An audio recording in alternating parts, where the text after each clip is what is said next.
Thank you, Mr. Chairman, and to the ranking member. It's a pleasure to be back before my old committee and the great work that you're doing. I have a testimony that I'm going to submit for the record, and I just want to comment and elaborate on it. On yesterday, I had the opportunity to host former Speaker Gingrich and Secretary of Education Duncan and others, Reverend Sharpton, at my alma mater in Philadelphia, a school that a few years ago was in the 20th percentile and now is ranking up in the 90th percentile in all the state assessment tests.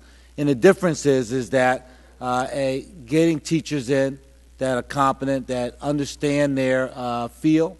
It's run through a mastery, a charter school program that the committee is well aware of, and Scott Gordon has appeared before the committee.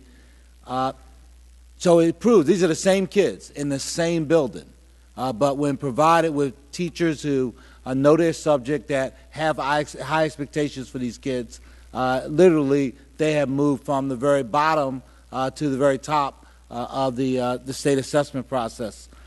Everywhere we look, the data is clear. The Arkansas school finance case, Roy King files an affidavit. He says, look, I'm the entire math faculty for 200 kids in this rural high school. I teach calculus, algebra 1, algebra 2. He wanted the court to know one thing. His degree was in physical education. He hadn't taken a math course since high school. He had 20 textbooks for 200 kids that he had to literally do a lottery to see who could take the textbook home. And he said he had 4 calculators, of which the majority didn't work. This is the situation around the country. You're going to hear about a report done by a University of Penn professor later on in the testimony showing that out-of-field teachers across the board, when we get to high-poverty schools, across all of our states, are aggregated in high-poverty schools. Yes, in areas where we have shortages, math and science, but also in areas where we don't have teacher shortages. We still have out-of-field teachers aggregated in schools. In your home state of California, Ed Trust showed just a few years ago, 45,000 out-of-field teachers or unqualified teachers, teachers teaching subjects that they didn't major or minor in college.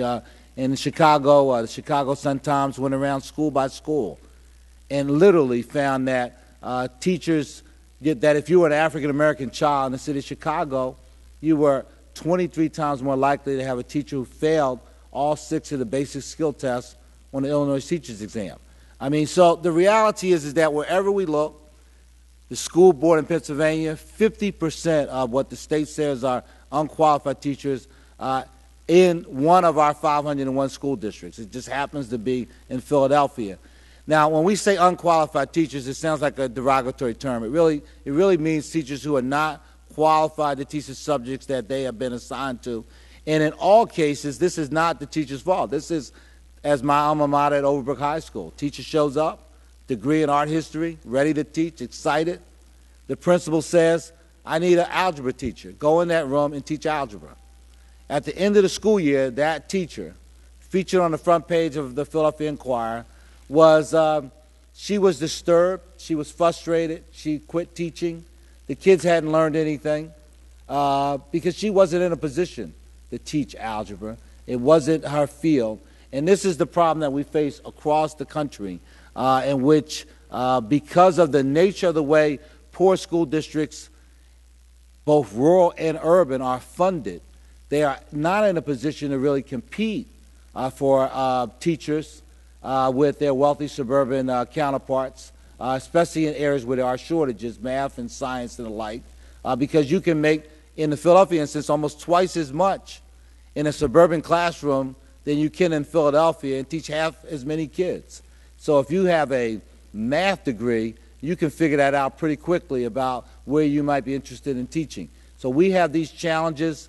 The committee has done some important work in the Recovery Act, moving in this direction. What was in No Child Left Behind was great in terms of what it required, but as the chairman has mentioned, almost no states really comply with the responsibilities there. So it's a pleasure to be here, and now is the time, given our new administration, given the Secretary's commitment, and given this committee's determined leadership on this matter, for us to make effective teaching available to all children.